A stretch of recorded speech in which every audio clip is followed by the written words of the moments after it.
రజనీ గారు, సార్ ఏంటి దేశద్రోహం కేసు అనేది ఎవరికి పెట్టాలి, అది ఎవరికి వర్తిస్తుంది, అందులో ఉన్న అంశాలు ఏంటి? ఇదేదో చాలా సింపుల్గా దేశద్రోహం కేసు అని చెప్పి మాట్లాడడం.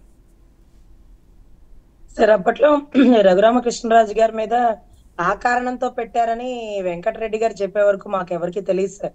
ఎందుకంటే రఘురామకృష్ణరాజు గారు పుట్టినరోజు రోజే ఆయన్ని కర్రలతో కొళ్ళబొడిచేలాగా ఆయన ఏమైనా ఉగ్రవాద, తీవ్రవాద, నక్సలైట్ మరి ఏ కారణాలో మాకైతే తెలియలేదు సార్. ఎనీవే, ఆ రాజద్రోహం అనే కేసు సుప్రీంకోర్టులో కూడా నడుస్తుంది, దాన్ని ఇంప్లిమెంట్ చేయకూడదు అనేది. కానీ ఇక్కడ కొన్ని వందల వేల లక్షల ప్రాణాలు పోయే రకంగా ప్రకాశం బ్యారేజ్ ని డ్యామేజ్ చేయడంలో మాత్రం వైసీపీ పాత్ర ఉందని తెలిస్తే, అది ఎవరి పాత్ర అయినా కానీ sir, not only particular party, particular person, అది ఎవరైనా కానీ వాళ్ళ నిజంగా రాష్ట్రం నుంచి బహిష్కరించాలి సార్.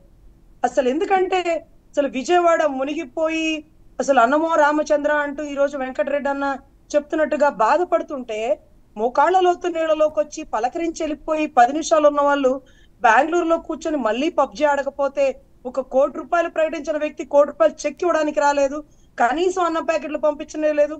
కనీసం పోటీ చేసిన ఎంతో మంది వారి కార్యకర్తలు, నాయకులు ఉన్నారు కదా, వాళ్ళందరినీ వెళ్ళి ఇదిగిదిగో ఆ ముసలాయన కంటే ఎక్కువ పని చేయండి, ఆయనే చేస్తాడు, కుప్పంలోనే గెలవలేడని చెప్పాం, ఎట్నో గెలిచేశాడు, ఆయన నీళ్ళలో దిగలేడు, మీరు దిగండి అంటూ ఏ ఒక్కరిని పంపించలేదు సార్. ఈ రోజు ముసలోడు అన్న వ్యక్తి మిషన్ బుల్డోజర్లు పైకెక్కేశారా, మోకాళ్ళలోతో, ముఖ్యంగా ఆయనకి స్కిన్ ఎలర్జీ ఉంది సార్. ఆ నీళ్ళల్లో ఎక్కడెక్కడ గతుకులు ఉంటాయో, ఎక్కడెక్కడ పాములు వస్తాయో, ఎక్కడెక్కడ బ్యాక్టీరియా ఉంటుందో, కనీసం మా బోటి వాళ్ళ మేము వెళ్తుంటేనే మా పిల్లలు, మా ఇంట్లో వాళ్ళు జ్వరాలు వస్తున్నాయి, వైరల్ ఫీవర్లు వస్తున్నాయి, నువ్వు వెళ్ళి ఇల్లంతా అంటించగా నువ్వు వెళ్ళకు అని కొంతమంది ఆపేస్తున్న పరిస్థితులు మాకే ఉన్నాయి. సో ఈ రోజు కూడా మాకు వైరల్ ఫీవర్లు, దగ్గులు, జలుబులతోనే ఉన్నాం. కానీ ఆ మనిషి మాత్రం ఈ వయసులో ఆ టైంలో 1:30 కూడా పోరాడుతుంటే మనం ప్రశంసించకపోయినా పక్కర్లేదు వెంకటరెడ్డి అన్న, విమర్శించకుండా ఉంటే చాలు. మనం చేయలేకపోతున్నాం, ఆయన చేస్తున్నాడు. ఈ రోజు గొల్లప్రోలు పరిసర ప్రాంతాల్లో, పిఠాపురంలో మోకాళ్ళ లోతులో కనీసం సేఫ్టీ మెజర్స్ కూడా తీసుకోకుండా అన్నయ్య వెళ్తుంటే, ఆ రోజు రాలేదే, ఇంట్లో పడుకున్నాడే, లేకపోతే ఫోటోలకి ఫోజులు ఇవ్వడానికి ఒక ఆయన వస్తేనేమో ఫోటోలకి ఫోజులు అంటారు, రాకపోతేనేమో ఎక్కడో దాక్కున్నారంటారు. సార్ మాట్లాడడం మానేసి పనులు చేయడం బిగించేయండి సార్. గతంలో కూడా ఇలా విమర్శలు మాట్లాడి 151లో 1 కోల్పోయి 11కు మిగిలారు. ఆ ఒక్కటి కూడా కోల్పోవద్దు, ఆ ఒక్కటిగానే మిగలద్దు.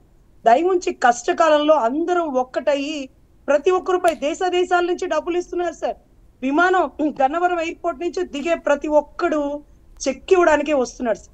నిన్నటి రోజు నేను ఎయిర్పోర్ట్ దగ్గర ఉంటే పాప వస్తుందని వెళ్తే కనీసం 10 మంది చెక్కులు ఇవ్వడానికే వచ్చారు సార్. కనీసం 10 మంది. అందరూ చంద్రబాబు గారి కబురు మేరకే వచ్చారు సార్. దీంట్లో ఎటువంటి సందేహం లేదు. కేవలం ఆయన కబురు మేరకు ఎక్కడెక్కడ వాళ్ళు ఇక్కడికి రప్పించారు. కొంతమంది వర్గాన్ని దింపి, సార్కి కూడా తెలుసు, తేజస్విని అమ్మాయి డిపార్ట్మెంట్ ఏదో వాళ్ళ దాంట్లో ఒకటి చూస్తుంది, టీడీపీ దాంట్లో. ఆ పాప ఒక 20, 30, 50 మందిని టీమ్ గా తీసుకుని ఎవరికి పథకాలు అందుతున్నాయి, ఎవరికి పథకాలు అందట్లేదు, లేకపోతే ఎవరికి బియ్యం సరుకులు అందట్లేదు, ఇవన్నీ కూడా చెక్ చేసి రిపోర్ట్ రాస్తున్నారు సార్. ఇక్కడ ఇంతమంది ఉండగా వాళ్ళందరినీ ఇందుకు పిలిపించారు. మన ప్రభుత్వం ఉంది కదా, ప్రతిపక్ష నాయకులు చెయ్యొత్తుగా ఇస్తారంటే కేంద్రం నుంచి ఎందుకు వాళ్ళందరినీ పిలిపిస్తున్నారు సార్? ఇది గురుతర బాధ్యతగా నిలబడి చేయాలి సార్. ఆ పెద్ద ఆయన ఈ రోజు నిలబడి చేస్తుంటే మనం రూపాయి ఇవ్వడానికి అబ్బే చెయ్యలాగో రాదే. అంతమంది ఎమ్మెల్యేలు అరే రే ఎక్కడెక్కడో పోటీ చేసి, చిలుకూరుపేట నుంచి మా గుంటూరు వచ్చిన పోటీ చేసిన విడుదల రజని కోట్లు తగలబెట్టి ఫ్లెక్సీలు కట్టించారు. ఈ రోజు ₹1 ఇవ్వలేకపోయారు. ఎంతో మంది ఎమ్మెల్యేలు అదేంటి సిద్ధం ఫ్లెక్సీలు కట్టించారు. ఈ రోజు ₹1 ఆఖరికి లలిత జ్యువెలరీస్ అని ఇచ్చాడు సార్, ₹1 చెక్కు స్పాట్ లో. మన జగన్ రెడ్డి గారు ప్రకటించారు కానీ ఆ చెక్కు తీసుకురావాలి. ఎందుకంటే అక్కడ కూడా తలా 1,00,000 వేసుకుందే, ఆ 1,00,000 పోరదు, అక్కడ తలా 1,00,000 లేక ఈ రోజు ఆగిందండి. రజనీ గారు, ఏంటి పిఠాపురంలో పవన్ కళ్యాణ్ గారు డిప్యూటీ సీఎం ఆన్ డ్యూటీయా? సార్ ఆయన ఎప్పుడు ఆన్ డ్యూటీలోనే ఉంటారు సార్. ఆయన ప్రభుత్వంలో లేకపోయినా ప్రతిపక్షంలో ఉన్నప్పుడు కూడా రైతులు చనిపోతే మనకెందుకని ఊరుకోకుండా ఎంతో మంది కౌలు రైతులు ఆత్మహత్యలు చేసుకున్న వాళ్ళకి డబ్బులు ఇచ్చారు సార్. అప్పుడు కూడా దాంట్లో వైసీపీ వాళ్ళు ఎక్కువ ఉన్నారన్నా, ఈ గ్రామం వాళ్ళే ఉన్నారంటే, నువ్వు సహాయం చేసేటప్పుడు కులము, మతము, పార్టీలు ఇవన్నీ మనకెందుకమ్మా, ఇచ్చేయండి ఆ కుటుంబానికి. ఆయనకి తీవ్ర జ్వరంతో బాధపడుతున్నారట కదా, ఆ టైంలోనే వెళ్ళారా సార్ జ్వరంతో ఉన్నారు, వైరల్ ఫీవర్ ఉంది, ఇంకా నాగబాబు గారికి కూడా కొంచెం హెల్త్ ఏదో సర్జరీ చేశారని విన్నాము. వీటన్నిటి సమక్షంలో కూడా ఆయన ఎక్కడ కుటుంబంతో కలిసి ఉండకుండా ఈ ఏంటంటే రోజు ఆ సర్జరీ పరిసర చేశారా? ప్రాంతాల్లో మళ్ళీ సారీ ఒకసారి ఏంటి సర్జరీ అయిందా? ఏదో కాలికి సర్జరీ అయిందని విన్నాం సార్.